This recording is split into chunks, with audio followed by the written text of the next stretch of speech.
Sahabat, berapa Tuhan yang kalian punya? Beri aku satu, sekedar pemuas kucingku hari ini.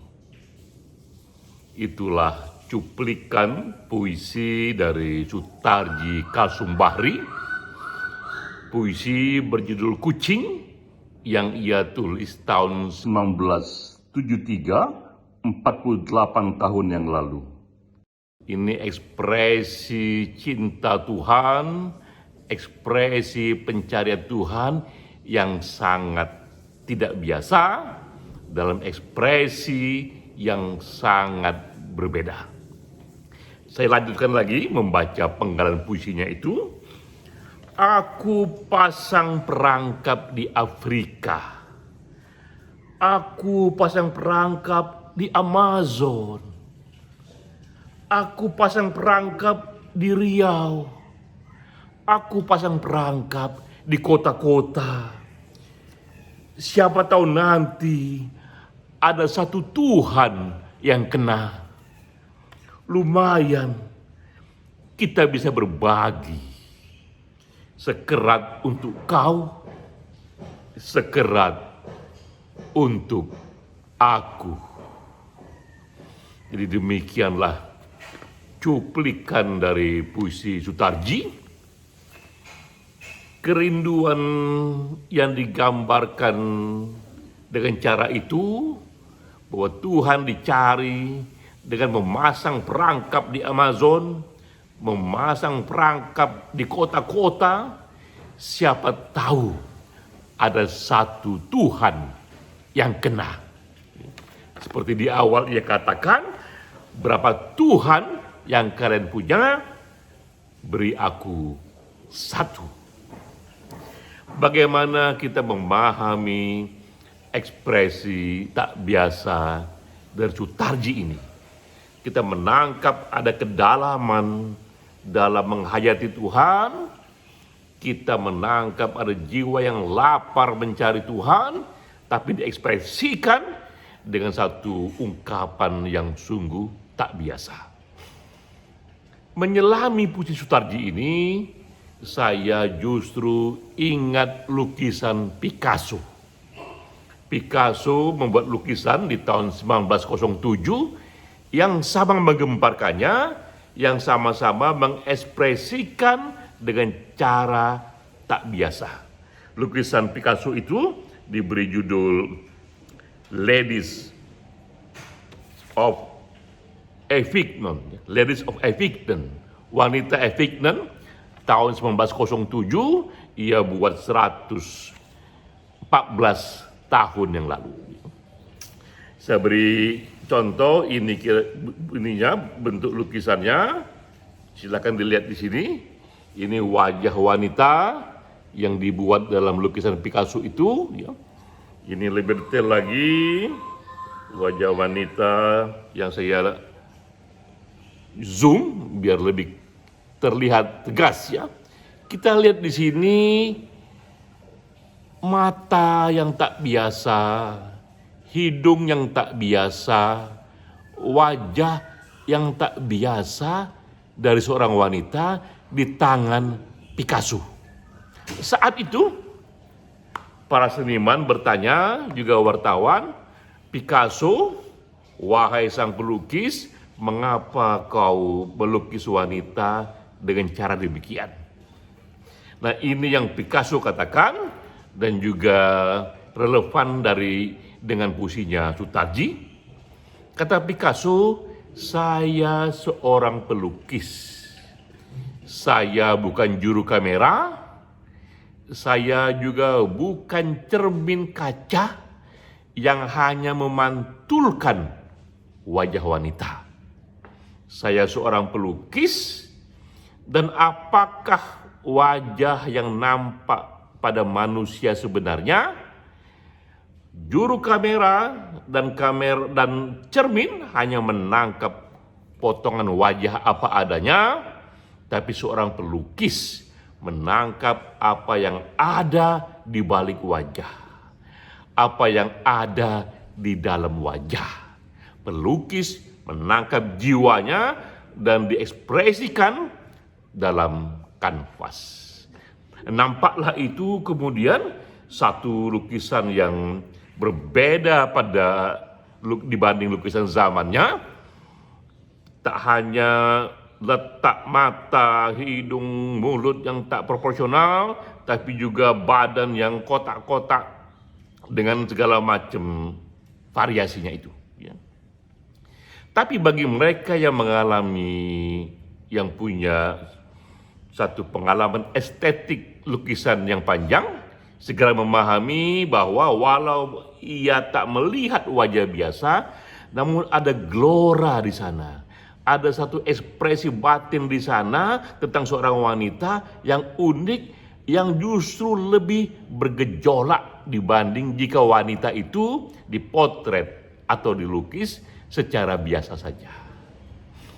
Saya membandingkan ekspresi tak biasa dalam lukisan Picasso itu dengan ekspresi tak biasa dalam puisi Sutarji mengenai kecintaannya dengan Tuhan. Jika dua hal ini kita letakkan dalam sejarah peradaban yang panjang, maka kita sampai dengan apa yang disebut radical break from tradition. Penyimpangan radikal dari tradisi. Bahwa setiap zaman, setiap periode waktu selalu lahir para kreator, para filsuf, para pemikir, ilmuwan, politisi, juga para penemu yang kemudian ia melakukan semacam penyimpangan radikal dari tradisi sebelumnya. Penyimpangan tradisi radikal dari konvensi, apakah itu radikal menyimpang dari tradisi melukis, tradisi bahasa, ataupun tradisi pikiran. Saya beri contoh misalnya yang menyimpang secara radikal dari tradisi berpikir yang kini dibawa oleh neuroscience. Ini ilmu baru yang mencoba menelaah cara berpikir manusia dengan mengeksplor sistem saraf melalui teknologi terbaru dan tertinggi. Apa yang ia hasilkan? Ini salah satu isi yang juga mengalami satu penyimpangan radikal. Dulu kita memahami bahwa manusia itu digerakkan oleh free will, oleh kehendak bebas. Manusia adalah individu yang otonom, bermartabat, punya kehendak bebas. Ia bebas memilih A atau memilih anti A, karena itulah ada moralitas. Moralitas hanya mungkin ada jika pada tindakan itu manusia bisa memilih untuk A atau anti A. Saat itulah ia bisa dijudge, bisa dihakimi, ia bermoral atau tidak bermoral karena ia punya pilihan bebas. Neuroscience membantah itu, ia membangkang secara radikal dari itu dengan mengatakan tak ada itu free will, tak ada itu kehendak bebas dalam cara berpikir manusia, karena apa yang manusia kerjakan itu hanyalah buah dari sinergi jutaan data yang ada pada saraf manusia yang sudah ada di sana ribuan tahun sejak Homo sapiens pertama lahir. Ia turun-temurun datang ke dalam saraf manusia. Perhitungan dia untuk survival itulah yang menjadi engine mekanisme dasar untuk bertindak yang oleh orang modern disebut free will. Padahal itu hanyalah hasil sinergi berbagai kemungkinan dari sinergi data-data yang ada. Manusia dengan data yang berbeda, walaupun dengan free will yang sama, bisa menghasilkan tindakan yang berbeda. Jadi kita lihat bahwa memang dalam peradaban ini, dalam sejarah ini selalu terjadi radical break from tradition. Yang Sutarji kerjakan adalah radical break from tradition dalam ungkapan bahasa, dalam ungkapan kata-kata, dalam cara bertutur.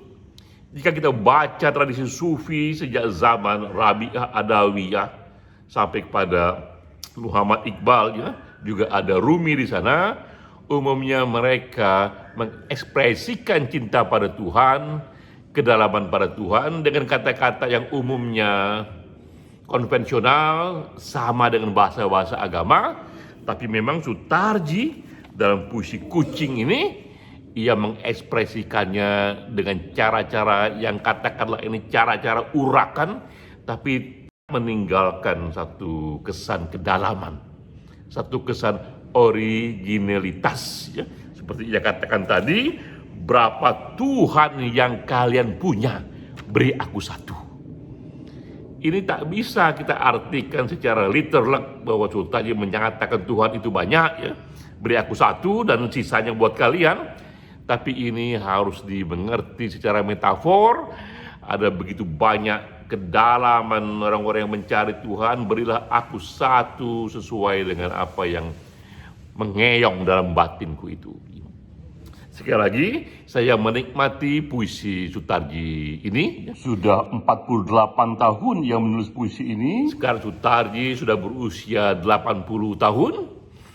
Dan kita rindukan kembali karya-karyanya yang baru, karena Sutarji kita ketahui pastilah di usianya yang 80 tahun ini, 20 tahun setelah ia menulis puisi Kucing, pastilah ia memiliki kedalaman yang lebih berwarna lagi, ia memiliki kesunyian yang lebih berbeda, dan jika diungkapkan dalam puisi, kita sungguh ingin tahu bagaimana bentuk ekspresi yang mewarnai radical break from tradition itu ketika Sutarji berusia 80 tahun. Salam.